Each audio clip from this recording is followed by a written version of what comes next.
ത്രിയേക ദൈവത്തിന്റെ നാമത്തിൽ മഹത്വം ഉണ്ടായിരിക്കട്ടെ. കർത്താവിൽ പ്രിയ സഹോദരങ്ങളെ, എല്ലാവർക്കും യേശുക്രിസ്തുവില് സ്നേഹവന്ദനങ്ങൾ.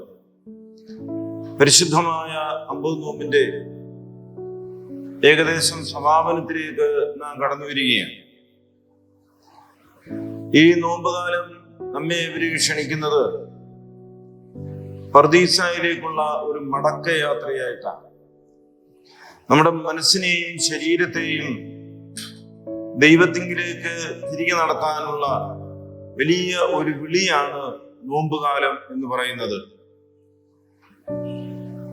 നോമ്പിലൂടെ നമ്മുടെ ഇന്ദ്രിയങ്ങളെയും മെരുക്കി മനസ്സിന് ദൈവശബ്ദം കേൾക്കുവാൻ പാകപ്പെടുന്ന മനോഹരമായ ഒരു ആരാധനയാണ് ഈ പരിശുദ്ധമായ നോമ്പ്. ഈ നോമ്പിലൂടെ സ്നേഹം, കരുണ, സ്നേഹം എന്നിവയിലൂടെ നമ്മുടെ ആത്മാവിനെ പ്രകാശിപ്പിക്കുവാനായിട്ട് നമുക്ക് ഓരോരുത്തർക്കും സാധ്യമായി തീരണം. തിന്മകള് ഏറെ ആഘോഷിക്കപ്പെടുകയും നന്മകൾ ഇല്ലാതാവുകയും ചെയ്യുന്ന ഈ കാലഘട്ടത്തിന്റെ സ്വാധീനത്താൽ അന്ധകാരമായി പോകുന്ന നമ്മുടെ ജീവിതത്തിലേക്ക് ദൈവീയ പ്രകാശം കടത്തിവിടുവാനുള്ള അവസരമാണ് ഈ നോമ്പുകാലം. ഈ നോമ്പുകാലം ദൈവീയ പ്രകാശത്തിലേക്ക് നമുക്ക് മടങ്ങി വരാൻ ദൈവത്തിന്റെ പരിശുദ്ധാത്മാവ് അതിന് നമ്മെ യോഗ്യരാക്കി തീർക്കട്ടെ എന്ന് പ്രാർത്ഥിച്ചുകൊണ്ട് എല്ലാവർക്കും എല്ലാവിധമായ നന്മകളും നേർന്നുകൊള്ളുന്നു. ദൈവം അനുഗ്രഹിക്കട്ടെ.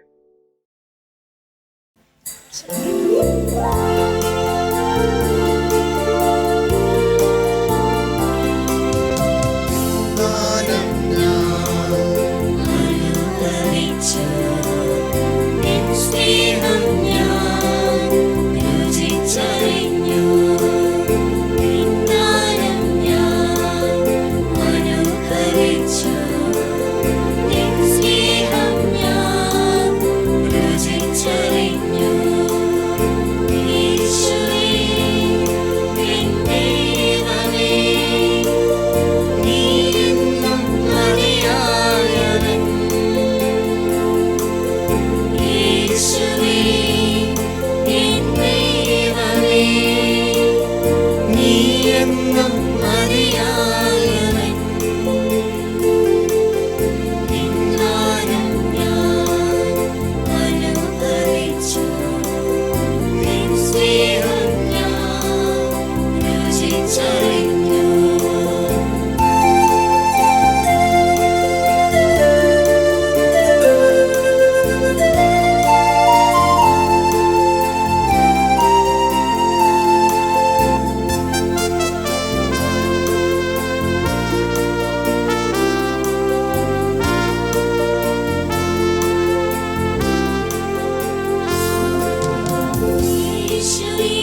ലൂക്കോസിന്റെ സുവിശേഷം 13-ാം അധ്യായം 10 മുതൽ 17 വരെയുള്ള വാക്യങ്ങൾ.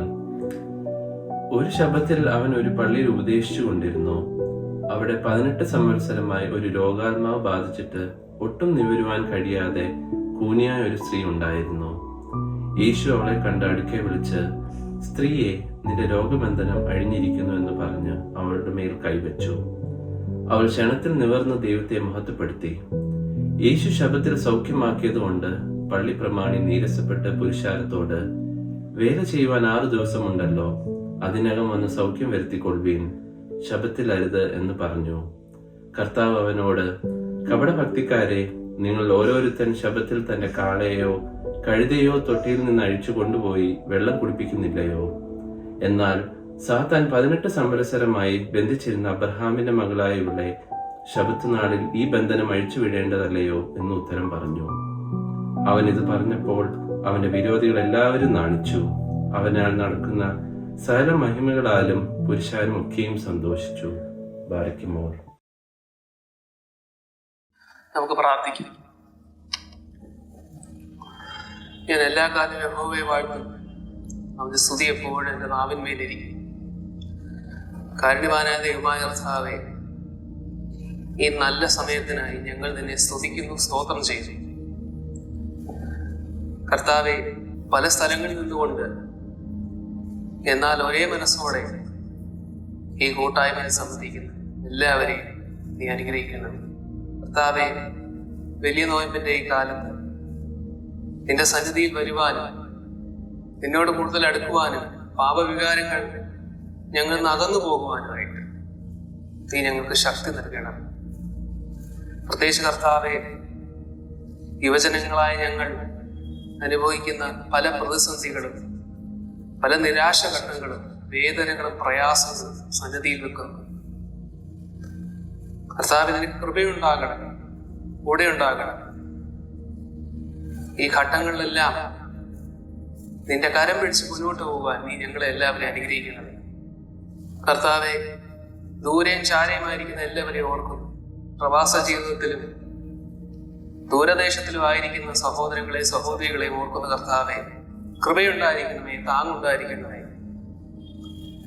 ഒറ്റപ്പെടുന്ന അനുഭവത്തിൽ നിന്നും വേദനകളും പ്രയാസങ്ങളിലും ആരോരുമില്ല എന്നുള്ള ചിന്തയിൽ നിന്ന് ദൈവം തമ്പുരാൻ അവരെ കാത്തുകൊള്ളണമേ കർത്താവെ.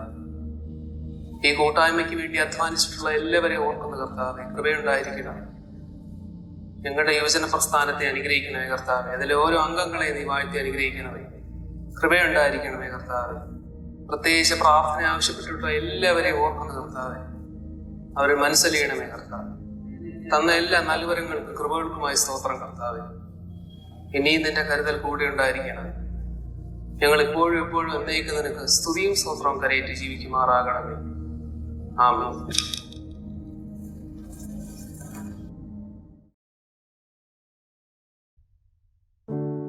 ദൈവനാമം മഹത്വപ്പെടുമാറാകട്ടെ. കർത്താവിൽ വാത്സല്യമുള്ളവരെ, പരിശുദ്ധ വലിയ നോമ്പിലൂടെ നമ്മൾ കടന്നു പോവുകയാണല്ലോ. ആരാധനാ വർഷത്തിലെ ഏറ്റവും പ്രധാനപ്പെട്ട ഒരു കാലഘട്ടമാണ് വലിയ നോമ്പ് കാലഘട്ടം എന്നുള്ളത് എല്ലാവർക്കും അറിയാം. വലിയ നോമ്പിലെ പ്രാർത്ഥനകൾ, വലിയ നോമ്പിലെ ഉപവാസം എല്ലാം തന്നെ വളരെ തീക്ഷ്ണതയോടെ അനുഷ്ഠിക്കുന്ന ഒരു പാരമ്പര്യമാണ് ഓർത്തഡോക്സ് സഭാ വിശ്വാസികൾക്കെല്ലാം ഉള്ളത്. സത്യത്തിൽ മറ്റ് ഓർത്തഡോക്സ് സഭകളിൽ അവർ ഈ ഗ്രേറ്റ് ലെന്റ് സമയത്ത്, വലിയ നോമ്പിൻ്റെ സമയത്ത് ഓയിൽ പോലും ഉപയോഗിക്കാറില്ല. ഓയിൽ പോലും വർജിക്കും. അത്രമാത്രം തീക്ഷ്ണതയോടെ അനുഷ്ഠിക്കുന്ന ഒരു നോമ്പാണ് കർത്താവിൻ്റെ പീഡാനുഭവവുമായി ബന്ധപ്പെട്ട് നാം അനുഷ്ഠിക്കുന്ന ഈ 50 ദിവസത്തെ നോമ്പ്. കർത്താവ് ജെറീക്കോ മലമുകളിൽ 40 ദിവസം നോമ്പനുഷ്ഠിച്ച് ഭക്ഷണവും വെള്ളവും എല്ലാം വെടിഞ്ഞ് നോമ്പനുഷ്ഠിച്ച് സാത്താന്യ പരീക്ഷണങ്ങളിൽ നിന്നും വിജയം കൈവരിക്കുവാൻ നമുക്കെല്ലാവർക്കും മാതൃകയാക്കി നോമ്പിനെ നമുക്ക് നൽകി. ആ നോമ്പ് 40 ദിവസത്തെ നോമ്പനുഷ്ഠാനവും കർത്താവിൻ്റെ പരസ്യ ശുശ്രൂഷ അവസാനം തൻ്റെ പീഡാനുഭവങ്ങളുമായി ബന്ധപ്പെട്ട് അതിൻ്റെ അനുഷ്ഠാനങ്ങളിൽ നാം വേർതിരിച്ചിരിക്കുന്ന 10 ദിവസവും ചേർത്ത് അങ്ങനെ 50 ദിവസം നോമ്പനുഷ്ഠിക്കുകയാണ്. വലിയ പെസഹ, കഷ്ടാനുഭവം, ഉയർത്തെഴുന്നേൽപ്പ്, ഇതിനെല്ലാം സാക്ഷിയാകുവാൻ തക്കവണ്ണമുള്ള തയ്യാറെടുപ്പാണ് ഈ വലിയ നോമ്പ് എന്ന് പറയുന്നത്. സത്യത്തിൽ ഇത് ഒരു കോംപ്രിഹെൻസീവ് ഓഡിറ്റിംഗ് നടക്കുന്ന സമയമാണല്ലോ. നമുക്കറിയാം, ഈ മാർച്ച് അവസാനം ആയി കഴിയുമ്പോൾ എല്ലാ പള്ളികളും സ്ഥാപനങ്ങളും അവരുടെ ഫിനാൻഷ്യൽ ഓഡിറ്റിംഗ് നടത്തും. ഫിനാൻഷ്യൽ ഓഡിറ്റിംഗ് നടത്തി പൊതുയോഗം കൂടി അത് അപ്രൂവ് ചെയ്ത് സഭാകേന്ദ്രത്തിൽ അയച്ചു കൊടുക്കുകയും അതുപോലെ തന്നെ ഇൻകം ടാക്സ് ഡിപ്പാർട്ട്മെന്റിന്, ഇന്ത്യയുടെ ഇൻകം ടാക്സ് ഡിപ്പാർട്ട്മെന്റിന് അത് സബ്മിറ്റ് ചെയ്യുകയൊക്കെ ചെയ്യുന്ന ഒരു ഫിനാൻഷ്യൽ ഓഡിറ്റിങ് നമുക്കുണ്ടല്ലോ. ഫിനാൻഷ്യൽ ഓഡിറ്റിംഗ് അല്ലാതെ തന്നെ ചില സ്ഥാപനങ്ങൾ ഇൻസ്റ്റിറ്റ്യൂഷണൽ ഓഡിറ്റിംഗ് നടത്തും. കോംപ്രിഹെൻസീവ് ആയിട്ടുള്ള ഓഡിറ്റിംഗ് ആണത്. ഇൻസ്റ്റിറ്റ്യൂഷണൽ ഓഡിറ്റിംഗ് അത് കോംപ്രിഹെൻസീവ് ആയിട്ട് ഒരു സ്ഥാപനത്തിന്റെ അതിൻ്റെ സമസ്ത പ്രവർത്തന മേഖലകളെയും പരിശോധിക്കുന്നതാണ് ഈ കോംപ്രിഹെൻസീവ് ഓഡിറ്റിംഗ് എന്ന് പറയുന്നത്. അത് അതിൻ്റെ പർച്ചേസും അതിൻ്റെ സെയിലും അതിൻ്റെ പ്രൊഡക്ഷനും അതുമായി ബന്ധപ്പെട്ട ഒരു സ്ഥാപനവുമായി ബന്ധപ്പെട്ട എല്ലാ കാര്യങ്ങളും സൂക്ഷ്മമായിട്ട് അതിൽ പരിചയസമ്പന്നരായ ഒരു ഏജൻസിയെ കൊണ്ട് പരിശോധിപ്പിച്ച് എന്തൊക്കെയാണ് പോരായ്മകൾ വന്നിട്ടുണ്ട് എന്നുള്ളത് പഠിച്ച് ആ സ്ഥാപനത്തെ ഉന്നതിയിലേക്കും ശ്രേഷ്ഠതയിലേക്കും നയിക്കുവാൻ തക്കവണ്ണം ചെയ്യുന്ന ഓഡിറ്റിംഗ് ആണ് ഈ institutional audit or comprehensive auditing എന്ന് പറയുന്നത്. സത്യത്തിൽ വലിയ നോമ്പ് കാലം നമുക്ക് ഓഡിറ്റിങ്ങിനുള്ള സമയമാണ്. നാം നമ്മെ തന്നെ, നമ്മുടെ സ്ഥാപനങ്ങൾ നമ്മൾ ഓഡിറ്റ് ചെയ്യുന്നത് പോലെ തന്നെ ഈ നോമ്പ് കാലത്തിൽ നാം നമ്മെ തന്നെ ഓഡിറ്റിങ് ചെയ്യും. നമ്മെ തന്നെ ഓഡിറ്റിങ് ചെയ്ത് കർത്താവിനാൽ കഴുകപ്പെട്ട്, നമുക്കറിയാമല്ലോ വലിയ പെസഹായ്ക്ക് മുമ്പ് യേശു ക്രിസ്തുവിനാൽ ഒരു കഴുകൽ ആവശ്യമാണെന്നുള്ളത് നമുക്കറിയാമല്ലോ. കർത്താവ് ആ വലിയ പെസഹ സ്ഥാപിക്കുമ്പോൾ തൻ്റെ ശിഷ്യന്മാരെ കഴുകി, അവരുടെ കാലുകൾ കഴുകി, അവർ നടന്നിട്ടുള്ള പാതകളിൽ അവർക്ക് വന്നിട്ടുള്ള എല്ലാ കുറവുകളെയും കഴുകി വെടിപ്പാക്കി അങ്ങനെ വിശുദ്ധിയോടുകൂടിയാണ് പെസഹായിലേക്ക് ഒരുങ്ങുവാൻ തക്കവണ്ണം ഇടയാകുന്നത്. ആ വലിയ പെസഹായിലേക്ക് നാം തയ്യാറെടുക്കുമ്പോൾ ഈ ഓഡിറ്റിംഗ് പ്രത്യേകമായിട്ടുള്ള ആവശ്യമായിട്ടുള്ള ഒരു സംഗതിയാണ്. നാം ഓഡിറ്റിംഗ് നടത്തി പരിഹരിക്കപ്പെടേണ്ട വിഷയങ്ങളൊക്കെ പരിഹരിച്ച് കഴുകി വെടിപ്പാക്കപ്പെട്ട് വലിയ പെസഹായിലേക്ക് നമ്മൾ പ്രവേശിക്കുന്നു. ആ വലിയ പെസഹായിലേക്ക് പ്രവേശിക്കുവാൻ യേശുക്രിസ്തുവിന്റെ തിരുശരീര രക്തങ്ങൾ നമുക്ക് നിത്യജീവന്റെ അച്ചാരമായി നൽകിയ കർത്താവിന്റെ തിരുശരീര രക്തങ്ങൾ അനുഭവിക്കുവാൻ തക്കവണ്ണം ദൈവത്തിന്റെ രൂപത്തിലും സാദൃശ്യത്തിലും സൃഷ്ടിക്കപ്പെട്ട നാം ആ രൂപവും സാദൃശ്യവും നമ്മുടെ ബലഹീനത നിമിത്തം കുറവ് വന്നിട്ടുണ്ടെങ്കിൽ അതിനെ പരിഹരിച്ച് ആ രൂപവും സാദൃശ്യവും വീണ്ടെടുത്ത് യേശുക്രിസ്തുവിനോടൊപ്പം സെഹിയോൻ മാളികയിൽ വലിയ പെസഹായിലേക്ക് പ്രവേശിക്കുവാനും അവന്റെ കുരിശ് വഹിക്കുവാനും അവനോടൊപ്പം ഉയർത്തെഴുന്നേൽക്കുവാനും എത്ര മഹത്തരമായ ഒരു സന്ദേശമാണ് ഈ ചിന്തകളിലൂടെ നമ്മൾക്ക് ലഭിക്കുന്നത് എന്ന് നാം പ്രത്യേകം ഓർക്കേണ്ട കാര്യമാണ്. സത്യത്തിൽ പിതാക്കന്മാർ ഈ ദിവസങ്ങളെ ക്രമീകരിച്ചിരിക്കുന്നത് നമ്മുടെ പ്രാർത്ഥനകൾ എല്ലാം തന്നെ നമ്മുടെ ജീവിതത്തെ കഴുകി വെടിപ്പാക്കി ശോധന ചെയ്ത് അനുതാപത്തിൻ്റെയും പശ്ചാത്താപത്തിൻ്റെയും അനുഭവത്തിലൂടെ നമ്മെ കഴുകി വെടിപ്പാക്കി ശോധന ചെയ്ത് ആ കഴുകൽ കർത്താവ് പറഞ്ഞതുപോലെ, ഞാൻ നിന്നെ കഴുകുന്നില്ലെങ്കിൽ ഈ വിരുന്നിൽ നിനക്ക് പ്രവേശനമില്ല, നിനക്ക് പങ്കെടുക്കാൻ സാധ്യമല്ല. പത്രോസിനോട് കർത്താവ് പറഞ്ഞതാ. അപ്പൊ ഈ വലിയ പെസഹായിലേക്ക് നാം പ്രവേശിക്കണമെങ്കിൽ ഈ കഴുകൽ ആവശ്യമാണ്. അതാര് കഴുകണം? ക്രിസ്തു കഴുകണം. അപ്പോ നമ്മുടെ ജീവിതത്തെ നാം ശോധന ചെയ്ത് ദൈവസന്നിധിയിൽ വന്ന് നമ്മുടെ പാപങ്ങളെ ഏറ്റുപറഞ്ഞ് ക്രിസ്തു നമ്മെ കഴുകി വെടിപ്പാക്കി. അങ്ങനെ ജീവിതത്തെ മുഴുവൻ ഓഡിറ്റിംഗ് ചെയ്ത് ഒരു ചാർട്ടേഡ് അക്കൗണ്ടന്റ് തൻ്റെ അടുക്കൽ വരുന്ന സ്ഥാപനത്തിന്റെ കണക്കുകൾ പരിശോധിച്ച് മുദ്ര വയ്ക്കുന്നത് പോലെ ക്രിസ്തു നമ്മുടെ ജീവിതത്തെ നാം വെളിപ്പെടുത്തുന്ന, ദൈവസന്നിധിയിൽ വെളിപ്പെടുത്തുന്ന നമ്മുടെ ജീവിതത്തെ ശോധന ചെയ്ത് പരിശോധിച്ച് തൃത്വനാമത്തിൽ മുദ്രയിട്ട് പിതാവിന്റെയും പുത്രന്റെയും പരിശുദ്ധ റൂഹായുടെയും നാമത്തിൽ പാപമോചനം പ്രാപിച്ച് പരിഹരിക്കപ്പെട്ട് ദൈവത്തിന്റെ രൂപത്തിലും സാദൃശ്യത്തിലും സൃഷ്ടിക്കപ്പെട്ട നാം ആ രൂപവും സാദൃശ്യവും വീണ്ടെടുത്ത് യേശുവിനോടൊപ്പം സിഹിയോൻ മാളികയിൽ പെസഹായിലേക്ക് പ്രവേശിച്ച് കർത്താവിന്റെ കഷ്ടാനുഭവത്തിനും ഉയർത്തെഴുന്നേൽപ്പിനും സാക്ഷിയായി അവനോടൊപ്പം ആ അനുഭവത്തിലായി തീരുക എന്നുള്ളത്. ആ അനുഭവത്തിലേക്ക് വീണ്ടെടുക്കുവാൻ തക്കവണ്ണം ഈ നോമ്പ് അതിന് പ്രയോജനപ്പെടണം എന്നുള്ളത് സ്നേഹത്തോടെ ഞാൻ ഓർപ്പിക്കട്ടെ. ആദ്യ മനുഷ്യൻ പാപം ചെയ്ത കഥ ഉൽപ്പത്തി പുസ്തകം 3-ാം അധ്യായത്തിൽ പറയുന്നുണ്ടല്ലോ. മനുഷ്യൻ അനുസരണക്കേട് കാണിക്കുന്നു. അരുത് അരുത് അരുത് എന്ന് പറഞ്ഞ പ്രവൃത്തിയിലേക്ക് അവൻ വീണുപോയി.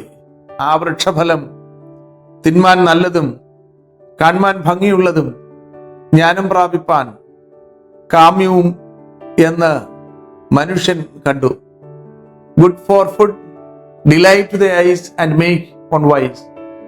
ഭക്ഷണവുമായി ബന്ധപ്പെട്ട്, നമ്മുടെ കാഴ്ചകളുമായി ബന്ധപ്പെട്ട്, നമ്മുടെ താല്പര്യങ്ങളും ആഗ്രഹങ്ങളും കൈയടക്കാനുള്ള ആഗ്രഹങ്ങളുമായി ബന്ധപ്പെട്ട് അന്നും ഇന്നും എന്നും മനുഷ്യൻ ഭൂമിയിൽ പാപം ചെയ്യുന്നത് ഈ 3 കാര്യങ്ങളുമായി ബന്ധപ്പെട്ട. സത്യത്തിൽ മത്തായി ശ്ലീഹായുടെ സുവിശേഷം 4-ാം അധ്യായത്തിൽ യേശു ജെറിക്കോ മലമുകളിൽ 40 ദിവസം നോമ്പനുഷ്ഠിച്ച് സാത്താനെ പരീക്ഷിച്ച് വിജയം വരിക്കുന്നതും ഈ 3 പരീക്ഷണങ്ങളിൽ നിന്നുള്ള വിജയമാണ് എന്നുള്ളത് നാം ഓർക്കണം. ആദ്യ മനുഷ്യൻ തെറ്റിപ്പോയി പാപം ചെയ്തു പോകുവാനിടയായ ഉൽപ്പത്തി പുസ്തകം 3-ാം അധ്യായത്തിൽ പറയുന്ന പിശാചിന്റെ പരീക്ഷണങ്ങൾക്ക് വീണുപോയ ആ സംഭവത്തിൽ നിന്നും പരിഹാരം ലഭിക്കുവാൻ തക്കവണ്ണം ദൈവം തന്റെ പുത്രനെ ലോകത്തിലേക്ക് അയച്ച് അവൻ 40 ദിവസം ഉപവസിച്ച് നോമ്പെടുത്ത് ഈ അതേ 3 പരീക്ഷണങ്ങളിൽ നിന്നും മോചനം പ്രാപിച്ച് മനുഷ്യനെ നിത്യജീവന്റെ അവകാശിയാക്കി മാറ്റി. അവന് ദൈവത്തിന്റെ നഷ്ടപ്പെട്ടു പോയ രൂപവും സാദൃശ്യവും വീണ്ടെടുത്തു. ഈ നോമ്പ് ദൈവത്തിന്റെ രൂപവും സാദൃശ്യവും വീണ്ടെടുക്കുവാനും നഷ്ടപ്പെട്ടു പോയ ദൈവകൃപകളെ ആർജിക്കുവാനും തക്കവണ്ണം ഇടയാക്കുന്ന അനുഭവമായി മാറുവാൻ തക്കവണ്ണം കൃപ നൽകട്ടെ എന്ന് പ്രത്യേകമായിട്ട് പ്രാർത്ഥിക്കുകയും ആശംസിക്കുകയും ചെയ്യുന്നു. നോമ്പിന്റെ അനുഭവം അത് അതിന്റെ തീഷ്ണതയോടുകൂടി പിതാക്കന്മാർ കൽപ്പിച്ചിരിക്കുന്ന ആ ഒരു രീതിയിൽ തന്നെ നമുക്കറിയാമല്ലോ. അനുതാപവും പശ്ചാത്താപവും കണ്ണുനീരും ഈ നോമ്പിന്റെ കാലഘട്ടത്തിൽ പ്രധാനപ്പെട്ടതാണ്. വലിയ നോമ്പിന്റെ പ്രാർത്ഥനകളെല്ലാം തന്നെ അർത്ഥമാക്കുന്നതും അത് തന്നെയാണ്, ഒരേ കാര്യം തന്നെയാണ്. വലിയ നോമ്പിന്റെ പ്രാർത്ഥനകളെല്ലാം തന്നെ ഈ കാര്യങ്ങളൊക്കെ തന്നെയാണ് അർത്ഥമാക്കുന്നത്. ചൊവ്വാഴ്ച, വലിയ നോമ്പിലെ ചൊവ്വാഴ്ച പ്രഭാത നമസ്കാരത്തിലെ 2ാമത്തെ എനിയോനോ നിങ്ങൾ ശ്രദ്ധിച്ചിട്ടുണ്ടാകും. ഏറിയിടും മൂഢതയാലും പാപത്താലും ദുഷ്ടതയാലും പങ്കിലമാം ഈ ആത്മത്തെ താപം കണ്ണീരെന്നിവയാൽ കഴുകി നമുക്ക് വെടിപ്പാക്കാം. നമ്മുടെ വർദ്ധിച്ച ഏറിയതായ മൂഢതയും ദുഷ്ടതയും പാപവും മൂലം അനുതാപവും കണ്ണുനീരും കൊണ്ട് കളങ്കപ്പെട്ടു പോയ നമ്മുടെ മനസ്സിനെ അനുതാപവും കണ്ണുനീരും കൊണ്ട് കഴുകി വെടിപ്പാക്കി ശുദ്ധീകരിക്കപ്പെട്ട് ദൈവത്തിന്റെ രൂപവും സാദൃശ്യവും വീണ്ടെടുത്ത് പെസഹായിക്കും തന്റെ കഷ്ടാനുഭവത്തിനും ഉയർത്തെഴുന്നേൽപ്പിനും സാക്ഷിയായി തീരുന്ന അനുഭവമായി ഈ നോമ്പായി തീരട്ടെ എന്ന് പ്രാർത്ഥിക്കുകയും ആശംസിക്കുകയും ചെയ്യുന്നു. ദൈവം നമ്മെ എല്ലാവരെയും വാഴ്ത്തി അനുഗ്രഹിക്കുമാറാകട്ടെ. പിതാവാം ദൈവത്തിന്റെ സ്നേഹവും ഏകപുത്രന്റെ കൃപയും പരിശുദ്ധാത്മാവിന്റെ സംബന്ധവും സഹവാസവും എല്ലാവരുടെയും നല്ല ആവശ്യങ്ങളുടെ മേൽ ഇപ്പോഴും എപ്പോഴും എന്നേക്കും ഉണ്ടായിരിക്കുമാറാകട്ടെ. ആമേൻ.